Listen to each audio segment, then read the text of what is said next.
Adam news channel కి స్వాగతం సుస్వాగతం। ఈ రోజు ముఖ్యాంశాలు। అందరికీ నమస్కారం। ఈ రోజు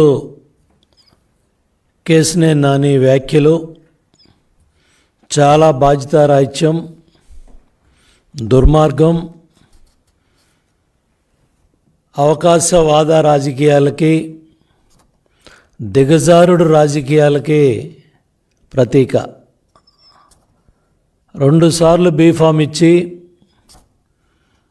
నిన్ను విజయవాడ పార్లమెంటు లోక్సభ సభ్యుడిగా చేస్తే చంద్రబాబు నాయుడు గారు బంగారం, లోకేష్ బాబు బంగారం। ఈరోజు సీటు రాదనే అభద్రతా భావంతో పార్టీ మార్చి ఒక అవినీతిపరుడు land, sand, wine, mine, cent పట్టాలో 2,55,000 కోట్ల దోపిడీ చేసిన ఒక అవినీతిపరుడు పక్కన చేరి చంద్రబాబు నాయుడు గారిని విమర్శిస్తావా? లోకేష్ బాబు గారిని విమర్శిస్తావా? ఒక బీఫామ్ కోసం ఇంత దిగజారాలా? ఒక ఎమ్మెల్యే ఉద్యోగం కోసం, ఒక ఎంపీ ఉద్యోగం కోసం ఇంత దిగజారాలా కేశినేని నాని? నిన్నటిదాకా ఆహా ఓహో, ఈరోజు మేము చెడ్డవాళ్ళం అయిపోయాం। ఎంతమంది కార్యకర్తల నాయకుల రెక్కల కష్టంతో నువ్వు పార్లమెంటు సభ్యుడు అయ్యావు? ఆ రోజు ప్రజారాజ్యాన్ని ఏ విధంగా మాట్లాడావో రాష్ట్ర ప్రజలందరికీ కూడా తెలుసు। ఆ రోజు నువ్వు పాదయాత్రలో చంద్రబాబు నాయుడు గారి దగ్గరికి వచ్చినప్పుడు నిన్ను ఆదరించి నీకు అవకాశం ఇస్తే ఇంత దిగజారుడు రాజకీయాలా? 5 ఏళ్ల తెలుగుదేశం ప్రభుత్వ హయాంలో విజయవాడ నగర అభివృద్ధి బ్రహ్మాండంగా పరిగెత్తింది। ఆ రోజు మేయర్గా కోనేరు శ్రీధర్ గారు, శాసనసభ్యులుగా మాజీ పార్లమెంటు సభ్యులు గద్దె రామ్మోహన్ రావు గారు, సెంట్రల్ నియోజకవర్గం బోండా ఉమామహేశ్వరరావు గారు, అట్లాగే 1 టౌన్లో జలీల్ ఖాన్ గారు, ఇట్లా కృష్ణా జిల్లాలో అందరం కూడా కలిసి విజయవాడ నగరాభివృద్ధి కావచ్చు, కృష్ణా జిల్లా అభివృద్ధి కావచ్చు, కొల్లు రవీంద్ర గారు మంత్రిగా, కొనకళ్ళ నారాయణ గారు పార్లమెంటు సభ్యుడిగా అందరం కూడా కలిసి పెద్ద ఎత్తున విజయవాడ నగరమే కాదు, కృష్ణా జిల్లా కాదు, అన్ని రంగాల్లో కూడా ముందుకెళ్తే నీ ఎంపీ టికెట్ కోసం 100 కోట్ల అభివృద్ధి జరగలేదని దిగజారిపోయి మాట్లాడతావా? ఇంత దిగజారాలా అని నేను అడుగుతున్నా। జగన్మోహన్ రెడ్డి కళ్ళల్లో ఆనందం చూడటానికి ఇంత దిగజారాలా? ఇంత దౌర్భాగ్యపు రాజకీయాలా? ఇంత తప్పుడు రాజకీయాలా? 8 సెప్టెంబర్ 2023 దేశంలో నిజాయితీ ఉన్న కొద్దిమంది నేతల్లో తెలుగుదేశం పార్టీ అధినేత చంద్రబాబు నాయుడు గారు ఒకరని ఎంపీ కేశినేని నాని అన్నారు। సెప్టెంబర్ 23కి 2024 జనవరికి ఏమైందని నేను అడుగుతా ఉన్నా కేశినేని నానిని। ఇవాళ ఇంత దిగజారాలా అని అడుగుతున్నా। నువ్వు ఆ రోజు ట్రాన్స్పోర్ట్ ఎవరైతే అధికారులతో విజయవాడలో గొడవ జరిగినప్పుడు నీ బళ్ళు సీజ్ అయ్యి నీ వ్యాపారంలో నష్టం ఉండి మీకున్న ఇబ్బందుల్లో మీరు వ్యాపారాన్ని వదులుకుంటే దాన్ని నాయకుడికి, తెలుగుదేశం పార్టీకి ఆపాదిస్తారా? గత కొన్ని నెలలుగా, గత కొన్ని సంవత్సరాలుగా నోటికి ఇష్టం వచ్చినట్టు పార్టీ నాయకుల్ని, ఇన్ఛార్జీల్ని, గొట్టంగాళ్ళని అన్నిటికన్నా కూడా 53 రోజులు చంద్రబాబు నాయుడు గారు రాజమండ్రి సెంట్రల్ జైల్లో ఉండి విజయవాడ కనకదుర్గమ్మ తల్లి దేవాలయానికి వచ్చినప్పుడు గర్భగుడిలో కావచ్చు, అక్కడ ఆశీర్వాదం ఇచ్చేటప్పుడు మీ అహంకారానికి, మీరు మాట్లాడిన భాషకి ఆ తల్లి కనకదుర్గమ్మే ఈరోజు మీ పతనానికి దారి చూపించింది. ఒక జాతీయ అధ్యక్షులు కుటుంబ సభ్యులతో కనకదుర్గమ్మ దేవాలయానికి వస్తే మీ అహంకారక పూరిత వైఖరితో ఆ రోజు మీరు ఆడిన దుర్భాష కానీ, మీరు మాట్లాడిన మాటలు కానీ ఆ రోజే మీ పతనానికి నాంది పలికాయి. మీ అహంకారం, మీ దుర్భాషలో ఇవాళ మీ పతనానికి దారితీసాయి. ఒక అవినీతి పరుడు పంచన చేరి తెలుగుదేశం పార్టీ నాయకుడిని ఇవాళ యువగళం పాదయాత్రలో 3132 కిలోమీటర్లు పెద్ద ఎత్తున 226 రోజులు యువగళం పాదయాత్రతో పార్టీ జాతీయ ప్రధాన కార్యదర్శి ఒక చైతన్యాన్ని యువతలో తీసుకురావడమే కాకుండా తాడేపల్లి కొంపకి ప్యాలెస్కి వాళ్ళ వెన్నులో వణుకు ప్రారంభమైందంటే యువగళం పాదయాత్రను గుర్తుపెట్టుకోమని జగన్ రెడ్డికి, కేశినేని నానికి తెలియజేస్తా ఉన్నా. రాష్ట్రం మొత్తం యువగళం ప్రజాగళమై, ప్రభంజనమై పెద్ద ఎత్తున యువతని చైతన్యపరిచింది. ఇవాళ చంద్రబాబు నాయుడు గారు రా కదలరా అనే పిలుపుకి యువత కేరింతలు కొడతా ఉందంటే దానికి కారణం యువగళం ఒక ప్రజా గళమై పెద్ద ఎత్తున ప్రభంజనమై పోలీస్ కేసులు, రాళ్లదాళ్లు, దగ్గర 53 మంది యువగళం కార్యకర్తల్ని రాజమండ్రి సెంట్రల్ జైల్లో పెట్టి, కేసుల్లో పెట్టి జగన్మోహన్ రెడ్డి ప్రభుత్వం అరాచకం చేసినా నిర్భయంగా పాదయాత్ర ముందుకెళ్ళి 3132 కిలోమీటర్లు పూర్తి చేసి ఇవాళ యువతలో చైతన్యం తీసుకొచ్చాడు లోకేష్ బాబు. విజయవాడ పార్లమెంట్ తెలుగుదేశం పార్టీ కంచుకోట.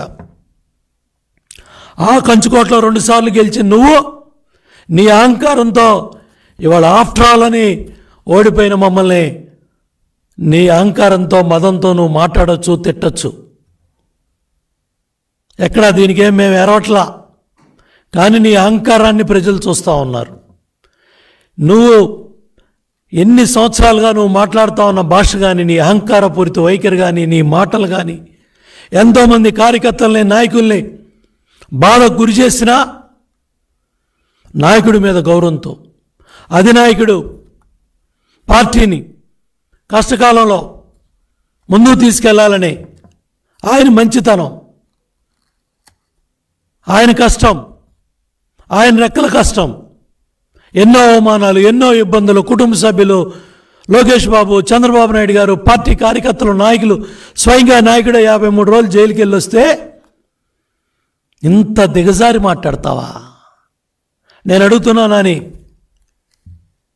వైసీపీ గొండాలు చంద్రబాబు నాయుడు గారి ఇంటి మీద దాడికి వస్తే కేశినేని భవన్ నుంచి కదిలేవా? వైసీపీ నాయకులు, గొండాలు మంగళగిరి పార్టీ కార్యాలయం మీద దాడికి వస్తే నోరు తెరిచావా? మాట్లాడావా? ఒంగోలులో మహానాడికి లక్షల మంది కార్యకర్తలు తరలిస్తే ఢిల్లీ వెళ్ళి కూర్చున్నావు. రాజమండ్రిలో మహానాడు జరిగితే లక్షల మంది కార్యకర్తలు వస్తే ఢిల్లీ వెళ్ళి కూర్చున్నావు. ఇవాళ నువ్వు అనుభవిస్తున్న ప్రోటోకాలు, ఇవాళ నువ్వు అనుభవిస్తున్న భోగాలన్నీ కూడా పార్టీ కార్యకర్తల, నాయకుల స్వేదం. గుర్తుపెట్టుకో, నేను 4 సార్లు గెలిచిన, ఒకసారి 5 ఏళ్ళు మంత్రి అయినా అది కార్యకర్తలు, నాయకులు కష్టం. చంద్రబాబు నాయుడు గారు ఇచ్చిన బీఫామ్, చంద్రబాబు నాయుడు గారు ఇచ్చిన నాయకత్వం చర్మం ఒలిసి చెప్పులు కుట్టినా తెలుగుదేశం పార్టీకి మన రుణం తీరదు. ఎంతోమంది, ఎన్నో లక్షల మంది ఎమ్మెల్యేలు అవ్వాలనో, ఎంపీలు అవ్వాలనో, ప్రజాప్రతినిధులు అవ్వాలనో ఎంతోమంది నాయకులు కోరుకుంటారు. కానీ చంద్రబాబు నాయుడు గారు నాకు 5 సార్లు అవకాశం ఇచ్చారు, నీకు 2 సార్లు అవకాశం ఇచ్చారు. గెలిచిన మతంతో, అహంకారంతో ఇవాళ చంద్రబాబు నాయుడు గారిని దుర్భాషలాడతావా? లోకేష్ బాబు గారి గురించి మాట్లాడతావా? సిగ్గుపడాలి నువ్వు. మంగళగిరిలో ఛాలెంజ్ తీసుకున్నాడు ఆయన కేవలం కొద్ది రోజుల ముందు. ఎప్పుడూ గెలవని మంగళగిరిలో గెలవాలి అనే పట్టుదలతో అక్కడెళ్ళి దెబ్బతిన్నా కూడా బెబ్బుల్లాగా తిరిగి ఆ మంగళగిరి నియోజకవర్గాన్ని తెలుగుదేశం పార్టీ కంచుకోటగా తయారు చేశారు. ఇవాళ అక్కడ కరకట్ట కమల్ హాసన్, లోకేష్ బాబు చేస్తా ఉన్న అభివృద్ధి కార్యక్రమాలకి, కార్యకర్తలకి, నాయకులకి, ప్రజలకి చేస్తా ఉన్న సంక్షేమ కార్యక్రమాలు చూసి తోక ముడిసే కరకట్ట కమల్ హాసనే పార్టీకి రాజీనామా చేసి జెండా ఎత్తి వేరే పార్టీకి వెళ్ళిపోయే పరిస్థితి కల్పించాడు అక్కడ. దట్ ఈజ్ నాయకత్వం అంటే. ఇవాళ విజయవాడ లాంటి బలమైన కంచుకోటలో తెలుగుదేశం పార్టీ బలమైన కంచుకోట ఎంపీ నియోజకవర్గంలో 2 సార్లు నీకు అధినాయకుడు టికెట్ ఇస్తే ₹1 7 ఇన్ఛార్జీలు 2019లో జరిగిన ఎన్నికల్లో వైసీపీ ఎమ్మెల్యేలతో లాలూచీపడి నందిగామ ఎమ్మెల్యే నిజాయితీ పరుడా? వసూల్ బ్రదర్స్ నీ కళ్ళకు నిజాయితీ పరులుగా కనపడుతున్నారా? జగ్గేపేటలో మాట్లాడావు, అవినీతి గురించి మాట్లాడావు. నందిగామలో వసూల్ బ్రదర్స్ అవినీతి మాట్లాడావు. 1000 కోట్లు దోపిడీ చేసిన మైలవరం ఎమ్మెల్యే వసంత కృష్ణరాజు ప్రసాద్తో ఆర్థిక వ్యవహారాలు, ఫైనాన్స్ వ్యవహారాలు, లాలూచి వ్యవహారాలు, ఒకళ్ళ చేతి మీద ఒకళ్ళు వేసి రిబ్బన్ కటింగ్లు చేస్తారు. ఎన్నికల ముందే లాలూచి పడతారు. నువ్వా మా నాయకుడి గురించి మాట్లాడేది? నువ్వా మా లోకేష్ బాబు గురించి మాట్లాడేది? 1 టౌన్లో కొబ్బరి చెప్పుల మంత్రి అవినీతి పరుడు అన్నావు. ఆ అవినీతి పరుడు కారు తోలుతా ఉంటే ఇవాళ తాడేపల్లి కొంపకెళ్ళి చిలక పలుకులు పలుకుతావా? ఆత్మగౌరవం లేదా? దగ్గర 281 మంది చనిపోయారు అమరావతి రైతాంగం పోరాటంలో, ఉద్యమంలో. 1485 రోజులు అమరావతి ఉద్యమం జరుగుతూ ఉంది. రైతుల మీద 2200 అక్రమ కేసులు పెట్టాడు దుర్మార్గుడు జగన్ రెడ్డి. 2 సంవత్సరాల నుంచి కౌలేయకుండా వాళ్ళని కోర్టుల చుట్టూ తిప్పుతా ఉన్నాడు. అటువంటి దుర్మార్గుడు నీకు సన్మార్గుడయ్యాడా? అటువంటి దుర్మార్గుడు నీకు అభివృద్ధి కాముకుడయ్యాడా? ఛే! పనికి మాలిన ఉద్యోగాల కోసం ఇంత దిగజారి మాట్లాడాలా? ఇంత దిగజారాలా? అమరావతి రైతులు ఉసురు తోలుతుంది. అమరావతి వైభవం ఉన్నప్పుడు విజయవాడ మహానగర వైభవం ఎలా ఉంది? గుంటూరు మహా వైభవం ఎలా ఉంది? నువ్వా విజయవాడ గురించి మాట్లాడేది? విజయవాడలో 100 కోట్ల అభివృద్ధి మేము చేయలేదా? సిగ్గుందా అని అడుగుతున్నా. తెలిసే మాట్లాడుతున్నావు అని అడుగుతున్నా. దగ్గర 100 కోట్ల పుష్కరాల్లో ఎన్నో ఘాట్స్ కట్టి అభివృద్ధి చేశాం. ఇవాళ రిటైనింగ్ వాళ్ళు డబ్బాలు కొట్టుకుంటున్న వైసీపీ నాయకులు, ఆ రోజు గద్దె రామ్మోహన్ రావు అడిగితే చంద్రబాబు నాయుడు గారు ఇరిగేషన్ మంత్రిగా నేను ఆ పనులు ప్రారంభం చేస్తే ఇవాళ వైసీపీ నాయకులు జబ్బలు దరుచుకుంటున్నారు. ఎస్సీ సబ్ ప్లాన్లో ఎన్ని కోట్లు ఖర్చు పెట్టావో నీకు తెలుసా? ఎస్టీ సబ్ ప్లాన్లో ఎన్ని కోట్లు ఖర్చు పెట్టావో నీకు తెలుసా? శాసనసభ్యులు ఎన్ని కోట్లు ఖర్చు పెట్టారో నీకు తెలుసా? హజ్ హౌస్ ఏంటో తెలుసా? మైనార్టీ అభివృద్ధి కోసం ఎన్ని కళ్యాణ మంటపం కావచ్చు, హజ్ హౌస్ కావచ్చు, సంబంధించిన స్కూల్ బిల్డింగ్లకు సంబంధించి ఎన్ని కోట్లు ఖర్చు పెట్టావో నీకు తెలుసా? అండర్ గ్రౌండ్ డ్రైనేజ్ కోసం ఎన్ని 100 కోట్లు వచ్చినాయో నీకు తెలుసా? కనకదుర్గమ్మ ఫ్లైఓవర్ గడ్కరీ గారిని ఒప్పించి ఆ ఫ్లైఓవర్లో ప్రజలు ఇబ్బంది పడకుండా డిజైన్స్ విషయంలో అధికారులు కూర్చోబెట్టి ఎన్ని గంటల సమావేశాలు జరిగాయో నీకు తెలుసా?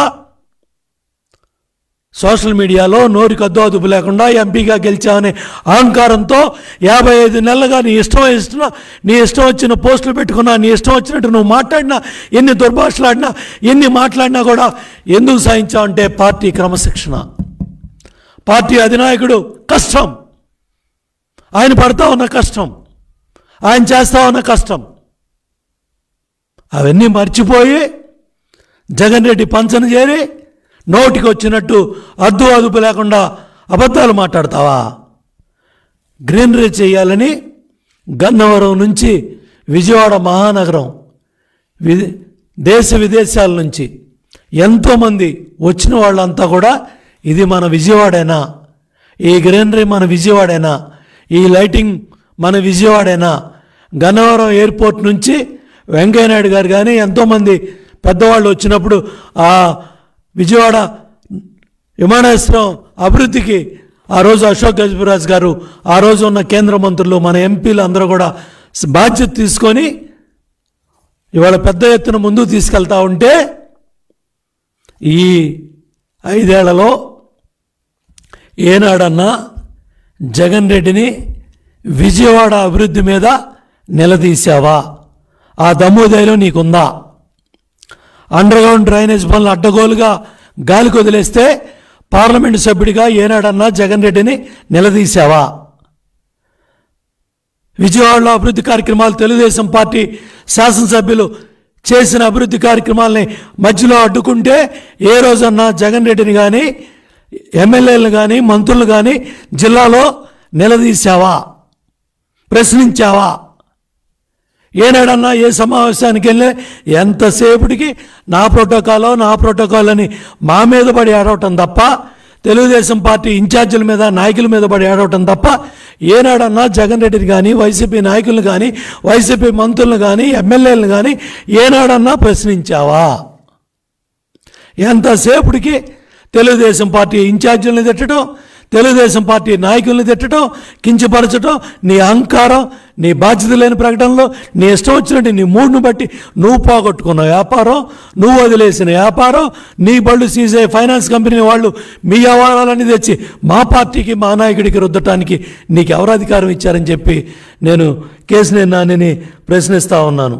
ఏదైనా తీసుకో, విజయవాడ నగరంలో గత 5 ఏళ్ళు తెలుగుదేశం ప్రభుత్వ హయాంలో చేసిన పనులు, ఈ అసమర్థుడు జగన్ రెడ్డి, నువ్వు ఎంపీగా 5 ఏళ్ళు తెలుగుదేశంలో ఉన్నావు, ఇవాళ 5 ఏళ్ళు అపోజిషన్లో ఉన్నావు, ఢిల్లీ నుంచి ఏం తెచ్చావో చెప్పు. రాష్ట్ర ముఖ్యమంత్రితో దెబ్బలాడి ఏం చేసావో చెప్పు. ఇవాళ 68,000 కోట్లు చంద్రబాబు నాయుడు గారు ఇరిగేషన్ రంగంలో ఖర్చు పెట్టారు. పోలవరాన్ని 72% తీసుకెళ్లారు. పట్టిసీమ సంవత్సరం కాకుండా పూర్తి చేశారు. ఇవన్నీ ఆయన గొప్పతనం, నాయకుడు గొప్పతనం, నాయకుడు విజనరీ, నాయకుడు ఆలోచన. దాన్ని దేవినేని ఉమాతో చేపిస్తాడు, ఎల్లయ్యతో చేపిస్తాడు, పొల్లయ్యతో చేపిస్తాడు. ఆ సమర్థత మా నాయకుడు చంద్రబాబు నాయుడు గారికి ఉంది.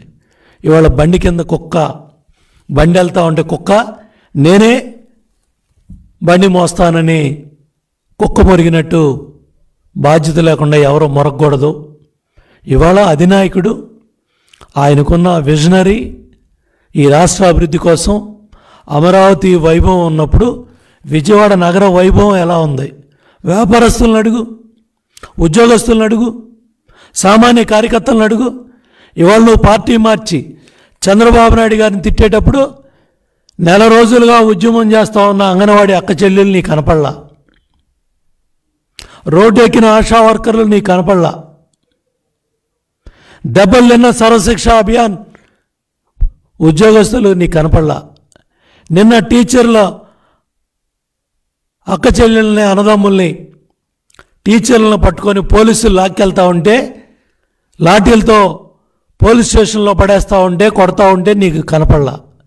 కానీ నీకు Vijayawada MP seat YCP B form మాత్రమే కనపడింది. మళ్ళీ చెప్తున్నా, ఇవాళ అమరావతి ఒక ప్రజా రాజధాని, అమరావతి దేవతల రాజధాని. ఇవాళ ఆంధ్రప్రదేశ్ రాజధానిగా, అమరావతి ప్రజా రాజధానిగా తెలుగుదేశం జనసేన ప్రభుత్వం అధికారంలో రాగానే అమరావతి పూర్వ వైభవం, అమరావతి రాజధాని నిర్మాణం చంద్రబాబు నాయుడు గారి చేతుల మీద జరుగుద్ది. ఆ వైభవం ఆ విజయవాడ మహానగరమే కాదు, గుంటూరు మహానగరమే కాదు, ఈ రాష్ట్రంలో అన్ని పట్టణాలు నగరాల్లో కూడా ఏ ప్రాంతంలో ఏ అభివృద్ధి అనేది చంద్రబాబు నాయుడు గారు తెలుగుదేశం పార్టీ ఎప్పుడో చెప్పింది. అవన్నీ చేసి తీరుతాం. ఇవాళ ఉద్యమం చేస్తూ ఉన్న అమరావతి ఉద్యమకారుల్ని, రైతుల్ని, మహిళల్ని కించపరుస్తూ ఇవాళ అవినీతిపరుడు జగన్ రెడ్డి పంచన చేరి ఇష్టారాజ్యంగా నోటికొచ్చినట్టు మాట్లాడి ఇవాళ కేసీఆర్ నాని తన నోటి దురదని చూపించాడు. మొన్న తిరువూరు సంఘటన, కృష్ణా జిల్లా విజయవాడ ఏదైతే సమన్వయ కమిటీ ముఖ్య నాయకులందరూ కూడా ఆ రోజు సమావేశం అయితే 3:30 గంటలకి తిరువూరు పార్టీ కార్యాలయంకి వచ్చిన మీరు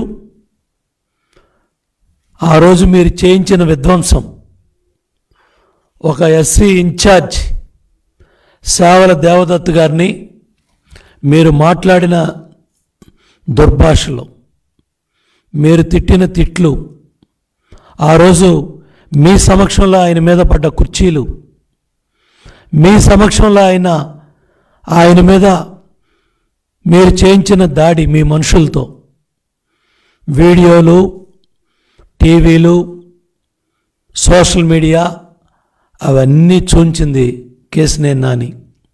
నీ అహంకారాన్ని, నీ నోటి దుర్స్థానాన్ని, నీ మాటల పైత్యాన్ని ఒక ఎస్సీ నాయకుడి మీద, ఒక ఎస్సీ ఇన్ఛార్జ్ మీద, ఎన్ఆర్ఐగా అక్కడ హాస్పిటల్ నిర్మాణం చేసి పార్టీ ఇన్ఛార్జిగా తిరువూరు బాధ్యతలు నిర్వహిస్తున్న వ్యక్తి ఆయన కార్యాలయానికి వెళ్ళి ఆయన్ని దుర్భాషలాడి, ఆయన్ని తిట్టి, ఆయన మీద దాడి చేయించి దగ్గర ఇవాళ 34 మంది కార్యకర్తల్ని, నాయకుల్ని తిరువూరు నియోజకవర్గంలో ఎఫ్ఐఆర్లో నువ్వు చేసిన అరాచకానికి, నువ్వు చేసిన దాడికి, విధ్వంసానికి, నువ్వు నీ ఫోటో కోసమో నీ అక్కడ ఫ్లెక్సీలు చింపి, కుర్చీలు ఎరగొట్టి, కుర్చీలు విసిరేసి ఒక ఎస్సీ ఇన్ఛార్జి దేవదత్తు మీద మీరు చేయించిన దాడికి 10 మంది తెలుగుదేశం పార్టీ కార్యకర్తలు, నాయకులు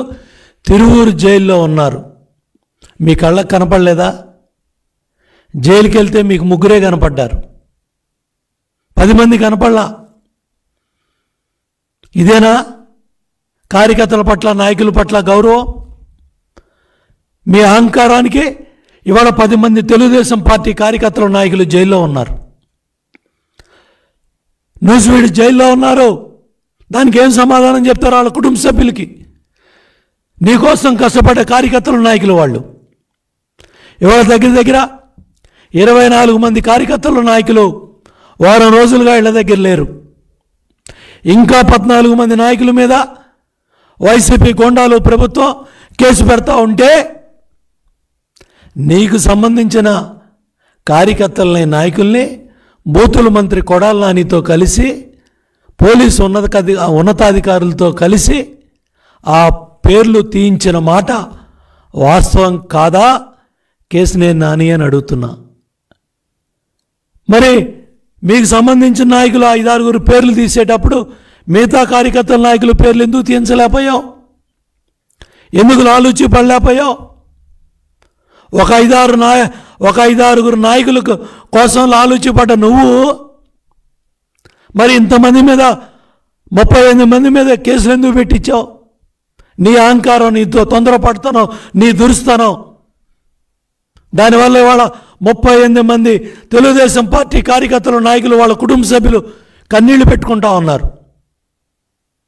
10 మంది నిన్న నూజివీడు జైలుకి వెళ్ళి చూసి వచ్చాను. కొంతమంది బీపీతో, షుగర్తో, అక్కడ ఉన్న వాళ్ళు పెట్టే నూకల బియ్యం తినలేక అనారోగ్యం పాలై జైల్లో ఉన్న 10 మంది కార్యకర్తల, నాయకులు కన్నీళ్లు పెట్టుకుంటే, బాధపడుతుంటే చూశా. కానీ వాళ్ళు భయపడలా. ధైర్యంగా ఉన్నారు. పార్టీ కోసం, నాయకుడి కోసం మీరు చేసిన విధ్వంసాన్ని కూడా వాళ్ళు ఏం భయపట్ల. జైల్లో ఉన్నప్పటికి కూడా ధైర్యంగా ఉన్నారు. మీ అహంకారానికి ఇవన్నీ కూడా నేను మీ దృష్టికి తీసుకొస్తున్నాను. ఇవాళ ఏదైతే మరి మీ ట్రావెల్స్లో బస్సు విషయాల్లో కానీ, మీ బస్సులు ఫైనాన్స్ కంపెనీలు సీజ్ చేయటం కానీ, మీ వ్యాపారాలు మీరు వదులుకోవటం కానీ, ఇవన్నీ తీసుకొచ్చి తెలుగుదేశం పార్టీకి, మా నాయకులకి మీరు ఆపాదించొద్దు.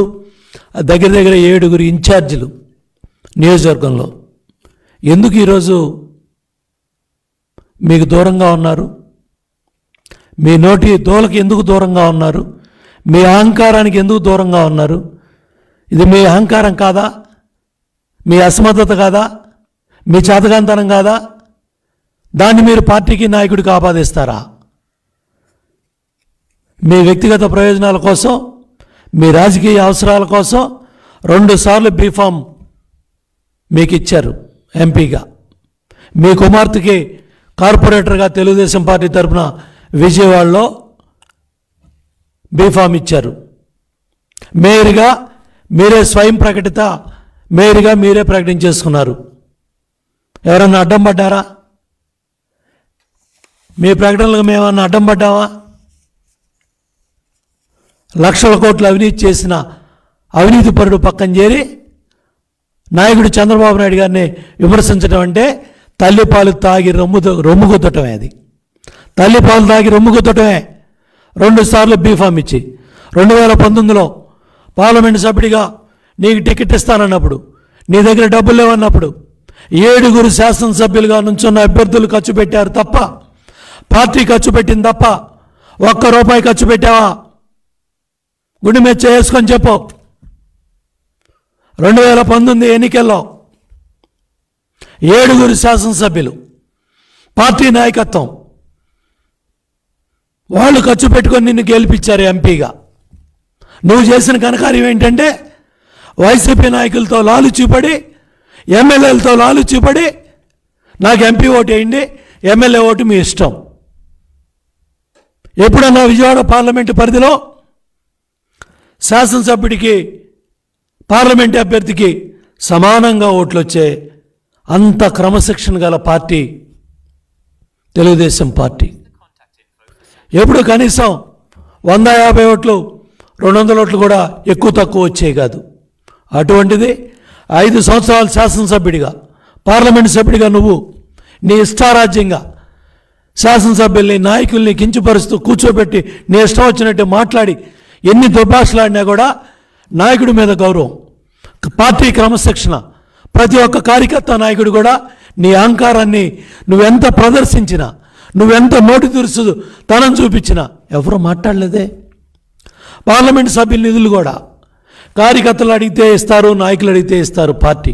కానీ నేను ఇష్టం వచ్చినట్టు వైసీపీ శాసనసభ్యులకి ఇచ్చినా కూడా ఏ ఒక్క నాయకుడు కూడా నిన్ను ప్రశ్నించలా, ఏ ఒక్క కార్యకర్త కూడా నిన్ను ప్రశ్నించలా. ఎందుకంటే పార్లమెంటు సభ్యుడిగా నీకున్న అధికారాన్ని నువ్వు విచ్చలవిడిగా, నువ్వు ఏ రంగులు వేసుకున్నా, ఏ రంగు మార్చినా, ఏ తిట్లు తిట్టినా, ఏ మాట మాట్లాడినా, ఎంత అహంకారంగా మాట్లాడినా ఎవడు కూడా నోరు తెరవాలా. ఎందుకంటే చంద్రబాబు నాయుడు గారి మీద మాకు గౌరవం, చంద్రబాబు నాయుడు గారి ఆయన కష్టం పట్ల మాకు గౌరవం, ఆయన పడతా ఉన్న ఇబ్బందుల పట్ల మాకు ఉన్న అభిమానం, గౌరవం, ఆయన పడతా ఉన్న కష్టాన్ని చూసి మేము కూడా ఆయన కష్టంలో ఒక్క 10 పైసలు, ఒక్క 10% మేము కష్టపడుతున్నామని మేము ఆత్మవిమర్శ చేసుకుంటాం. ఇన్నిసార్లు మాకు బీఫామ్ ఇచ్చాడే. పాపం స్వయంగా ఆయన కుటుంబ సభ్యుల్నే విమర్శించారు. లోకేష్ బాబుని, ఆయన కుటుంబాన్ని అడ్డగోలుగా విమర్శిస్తూ ఉన్నారు. బాలయ్య బాబుని, ఆయన కుటుంబాన్ని విమర్శిస్తూ ఉన్నారు. పవన్ కళ్యాణ్ గారిని, ఆయన కుటుంబాన్ని విమర్శిస్తూ ఉన్నారు. అటువంటి అవినీతి పరుడు పక్కన, అటువంటి దుర్మార్గాలు చేసే జగన్ రెడ్డి పక్కన చేరి అమరావతి రైతులను కించపరుస్తావా? అమరావతి ప్రజా రాజధాని అవదంటావా? నువ్వేదో పెద్ద విజయవాడని నువ్వేదో ఓడపొడిసినట్టు ఏందా నువ్వు విజయవాడ చేసింది? ఏది నువ్వు పార్లమెంట్ సభ్యుడిగా నువ్వు విజయవాడ చేసింది? నువ్వు నీ అహంకారం ఏంటి? ఒకటే తెలియజేస్తున్నాం, నోటికి వచ్చినట్టు అద్దు అదుపు లేకుండా మాట్లాడొద్దు. నువ్వేం చేసావో చెప్పుకో, కాదంట్లా. కానీ ఈ విధంగా మా నాయకుడు చంద్రబాబు నాయుడు గారిని కానీ, లోకేష్ బాబు గారిని కానీ నీ ఇష్టారాజ్యంగా నోటుకొచ్చినట్టు అద్దు అదుపు లేకుండా ఓడిపోయాం. నీకు ఆఫ్టరల్గా కనపడుతున్నాం. ఎంతోమంది మహానాయకులు, ఎంతోమంది నాయకులు ఓడారు, గెలిచారు. స్వయంగా ముఖ్యమంత్రి అభ్యర్థే గెలిచాడు, ఓడాడు. ముఖ్యమంత్రిగా 10 ఏళ్ళే చేసిన పక్క రాష్ట్రం ముఖ్యమంత్రి ఓడాడు, గెలిచాడు ఎమ్మెల్యేగా. గుర్తుపెట్టుకో. అహంకారం, ఇంత విచ్చలవిడి అహంకారం ప్రజలు సహించరు. కనకదుర్గమ్మ తల్లి సహించదు, ఏ దేవుళ్ళు కూడా సహించరు. అహంకారం ఉండొచ్చేమో కానీ ఇంత అహంకారం, ఇంత బలుపు, ఇంత నోటికి అద్దు అదుపు లేకుండా మాట్లాడటం అనేది కరెక్ట్ కాదు. 6 శాసనసభ్యుల్ని, 6 ఇన్ఛార్జీల్ని నట్టేటా ముంచి గెలిచిన 8,720 ఓట్ల మెజార్టీ అహంకారంతో మాట్లాడటం మంచి పద్ధతి కాదు. నువ్వు చేసింది ఏమైనా ఉంటే చెప్పుకో. మీ నాయకుడు జగన్మోహన్ రెడ్డి గొప్పతనాన్ని చెప్పుకో తప్ప విజయవాడలో అభివృద్ధి జరగలేదు, మేం చేయలేదు, లేదా ఇట్లా నోటుకొచ్చినట్టు మాట్లాడితే కార్యకర్తలు, నాయకులు సహించరు. ఎన్టీఆర్ తెలుగుదేశం, కృష్ణా జిల్లా తెలుగుదేశం పార్టీకి కంచుకోటలో ప్రాణాలు ఇచ్చే కార్యకర్తలు, నాయకులు ఉన్నారు. నీలాంటి అవకాశవాదులు, నీలాంటి అహంకారపూరిత వ్యాఖ్యలు చేసే నాయకులు నీతో ఉండొచ్చేమో కానీ ఏ కార్యకర్త, నాయకుడు కూడా నీ చెంతం చేరటానికి, నీ పక్కన ఉండటానికి కూడా ఏ కార్యకర్త, నాయకుడు ఇష్టపడలేదు. చాలా అహంకారంగా పార్టీ అంతా ఖాళీ అయిపోయింది, అంతా నీ ఒడ్డు పొడుపు చూసి నీ పక్కన వచ్చారని అహంకారంగా మాట్లాడొద్దు. కేసినేని నాని రాజకీయ